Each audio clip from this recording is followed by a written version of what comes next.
ایران او د اسرائیلو ترمنځ جګړې ستاسو د حکومت لپاره څه درس درلوده؟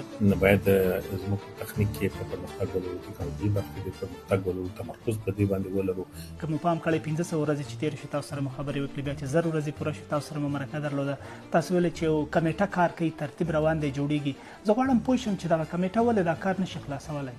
هغه به وخت راورسېږي انشاءالله چې یو مثلا څومره وخت مجاهد صاحب؟ خصوصا هغه دا مسله دینی مسله ده، باید یو حل لاره شرعي حل لاره پیدا شي.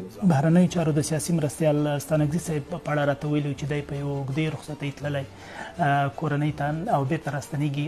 ما غوښتل وپوښتم چې دا دی اوس ډېر وخت وشو، 15 میاشتې وشوې، دا رخصتي خلاصېږي نه؟ او که دی نه راستنېږي بېرته خپل کار ته یې له وظیفې لرې شوی؟ اوس هم په رخصتي کې ده، واقعا هم داسې نه ده راغلی، خو معنی به انشاءالله نه یو. پوزیشن یې په خپل ځای ده او څوکۍ چې دی پر ناست و